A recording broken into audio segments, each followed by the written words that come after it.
annonce importante pour le territoire de la MRC de l'érable. Je suis Rick Lavergne, le directeur général de la MRC et également du CLD. Je vais agir à titre de maître de cérémonie.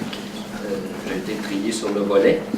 Alors, je souhaite la bienvenue aux représentants d'Hydro-Québec, aux représentants des municipalités, qui sont tous deux partenaires de ce projet-là, également aux représentants des médias qui sont là pour rapporter la bonne nouvelle. Au cours de cette allocution-là, M. Sylvain Labrec va prendre la parole à titre de préfet de la MRC de l'érable et maire également de la municipalité de Lister. M. Simon Houle, qui est responsable du tourisme au CLD, va également s'adresser à vous. Et de même que M. Pierre-Luc Desgagnés, qui est vice-président aux affaires publiques et gouvernementales d'Hydro-Québec, et également qui représente le circuit électrique. Alors, c'est un projet de développement durable, un projet de positionnement, et également, ça peut être un projet aussi qui est porteur au niveau touristique. Alors, c'est les principales raisons pour lesquelles on est impliqué là-dedans. Alors, sans plus tarder, je laisserai au soin de M. le Préfet de vous adresser la parole. Merci. Merci, M. Lavergne. Bienvenue à tous à Lister. Ça me fait vraiment chaud au cœur. Je suis très fier de vous accueillir ici pour l'annonce qu'on va faire aujourd'hui. Parce que, comme j'ai compté un petit peu une fois ou deux l'histoire ce matin, ça part de chez nous, les bornes électriques. C'est le fun d'avoir les honneurs après avoir eu la base de l'idée, même si je n'ai pas été tout seul à la développer. C'est une région qui a développé l'idée. Mais c'est le fun ça nous fait vraiment chaud au cœur comme municipalité de vous accueillir ici. C'est avec grand plaisir qu'on vous annonce aujourd'hui la signature d'entente entre les 6 municipalités de la MRC de l'érable et le circuit électrique pour l'implantation de bornes de recharge pour véhicules électriques. Au total, ce sont 8 bornes de recharge publiques qui seront implantées sur le territoire de la MRC de l'érable et réparties de la façon suivante. Une borne dans la municipalité de Lister, qui est d'ailleurs déjà en service, et située dans le stationnement de la Caisse du Sud de l'Audinière. Puis présentement, j'ai vérifié, puis elle est en fonction. Il y a quelqu'un qui est en train de charger. Il va y avoir 3 bornes aussi à la ville de Plessisville, soit 2 dans le stationnement de l'hôtel de ville, qui seront mises en service dans les prochains jours, et une à venir au carrefour de l'érable, qui est le bureau d'information touristique pour la région. Une borne sera également implantée à Saint-Ferdinand. Celle-ci sera située au bureau municipal. Une à Inverness, également située au bureau municipal. Une à Princeville, qui sera installée dans le stationnement de l'ancien Provigo, sur la rue Saint-Jacques. Et finalement, une borne sera implantée à Villeroy, dans le stationnement de la salle multifonctionnelle Firmin-Roy. Ce n'est pas par hasard que le projet se réalise dans la MRC de l'érable et les motivations derrière celui-ci sont multiples.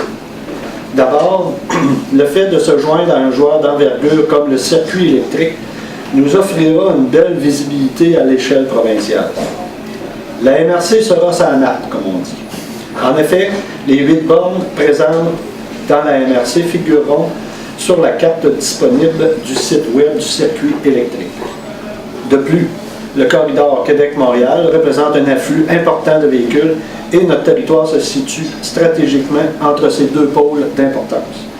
La MRC offrira désormais une forte concentration de bornes de recharge pour les utilisateurs de véhicules électriques, ce qui contribuera à mieux faire connaître la région à ses visiteurs de passage dans la MRC de l'érable. Avec ce projet, la MRC démontre également qu'elle demeure active dans le déploiement des énergies vertes. Après l'implantation d'un parc éolien, voilà qu'elle poursuit l'implantation avec des bornes de recharge. Ainsi, pour les résidents de la région, l'augmentation de l'offre en matière d'énergie verte leur offrira l'opportunité de considérer l'acquisition d'un véhicule électrique, par exemple. Or, c'est non seulement un projet de développement durable, mais c'est aussi un projet de positionnement de notre région pour attirer de nouveaux visiteurs et ainsi créer des retombées économiques pour la région. À titre d'exemple, Pendant qu'une personne fait le plein d'énergie dans une municipalité, elle pourra prendre le temps de dîner au restaurant du coin, faire quelques emplettes chez les marchands locaux ou encore découvrir les attraits touristiques qu'il y a alentour. Mon partenaire, justement, M. Simon Will, vous donnera davantage d'exemples à ce sujet. Ainsi, avec ces ententes de partenariat entre 6 municipalités de la MRC et le circuit électrique, la région de l'Érable démontre qu'elle sait faire preuve de leadership et de créativité pour assurer son plein potentiel. Enfin, en tant que maire de la municipalité de Listar, je tiens à remercier la Caisse populaire des Jardins du Sud de la Binière, représentée ici par M. Martin Lemay, ainsi que les propriétaires de l'établissement, dont M. Fernand Lambert et Mme Lise Bouchard, pour avoir collaboré avec la municipalité et accepté l'ajout d'une borne de recharge à cet endroit stratégique. En tant que préfet de la MRC, je tiens également à remercier les municipalités qui ont choisi d'embarquer dans le projet et qui nous permettent aujourd'hui de procéder à cette annonce. Nous remercions également Éolienne de l'Érable qui a fourni une contribution financière pour la réalisation de ce projet régional. Merci.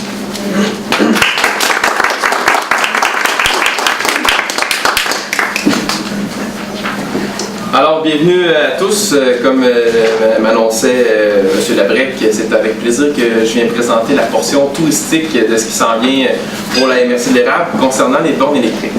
Alors, c'est un ajout pour la MRC qui nous permet de rejoindre une nouvelle clientèle, telle que vous pourrez le constater sur le circuitélectrique.com.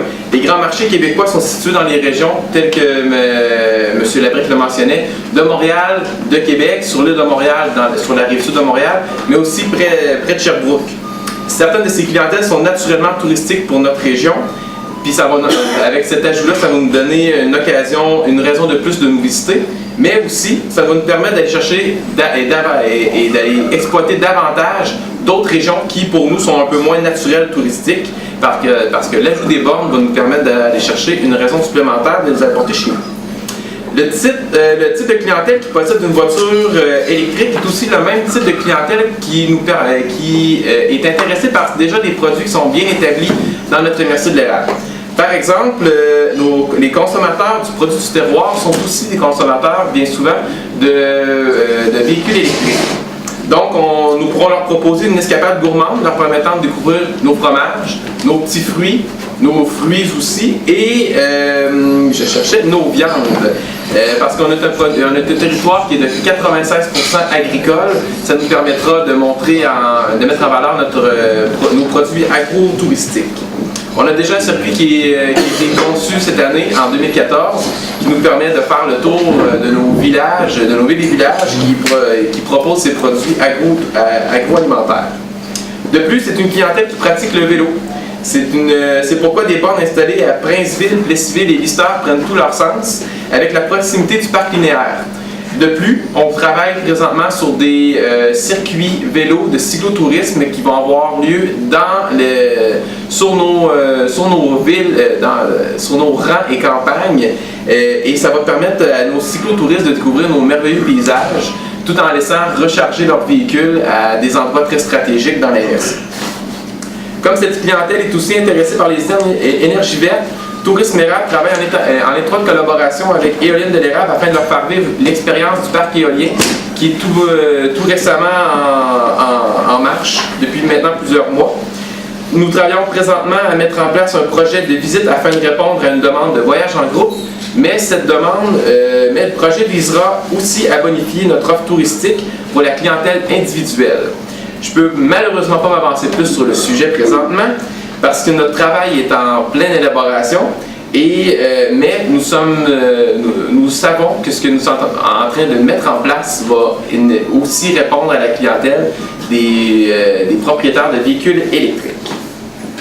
Finalement, nous allons proposer à cette clientèle un circuit reliant tous les bornes et présentant les produits qui pourront répondre à leurs besoins. Par exemple, à Inverness, ces gens-là vont être intéressés par le musée du bronze, les galeries d'art, les ateliers qui permettra aussi de mettre en valeur tous les produits connexes au bronze. Ou à Villeroy. À Villeroy, où on trouve l'auberge de Villeroy, qui est un restaurant et un hébergement, mais aussi un endroit où on peut voir des spectacles, où sont présentés des spectacles. Ce n'est que 2 exemples parmi tous ceux qu'on a dans la MRC qui permettront de faire un circuit très attrayant pour les consommateurs de véhicules électriques. En somme, Tourisme Érable félicite cet ajout qui permet à la région de mieux se positionner comme région touristique et aussi de répondre à une nouvelle clientèle. Merci beaucoup.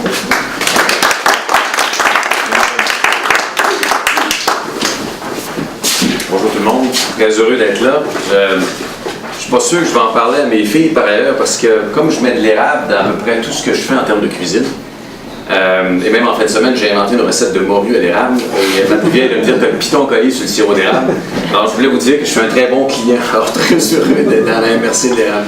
Ceci étant dit, Hydro-Québec et tous les partenaires actuels, on est très heureux d'accueillir la MRC de l'érable.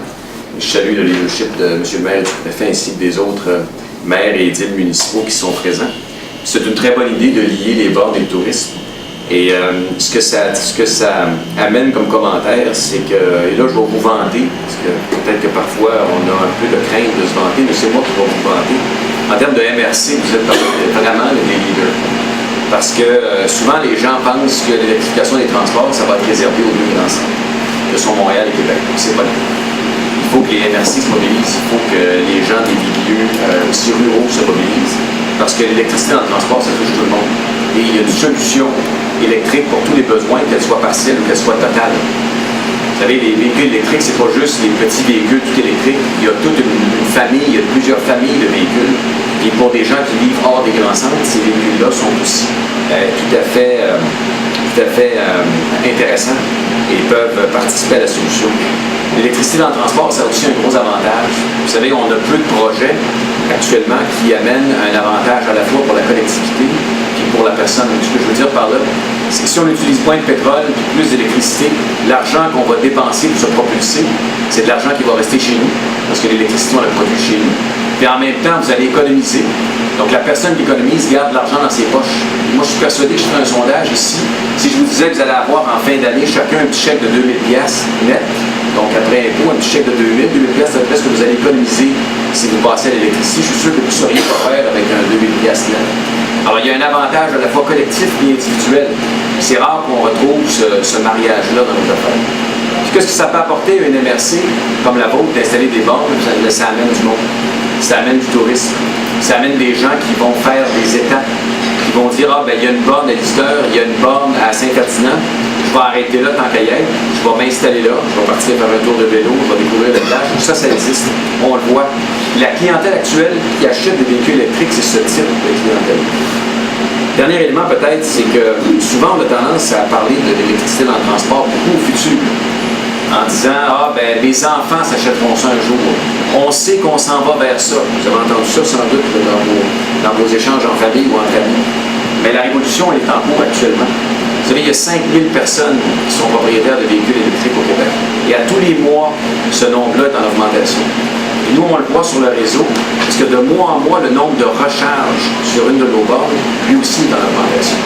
Alors, ce n'est pas une révolution qui se fait comme ça, c'est une révolution qui se fait donc, de façon tranquille. On a l'expérience chez nous de ce type de révolution, mais ça existe. Puis on est l'endroit dans le nord-est où il se vend le plus de véhicules électriques. Alors la MRC se place dans un rôle de leader, mais vous ne perdez pas votre temps, parce que franchement, on est rendu là, et vous faites bien de le faire aussi rapidement. Je vous remercie tout le monde.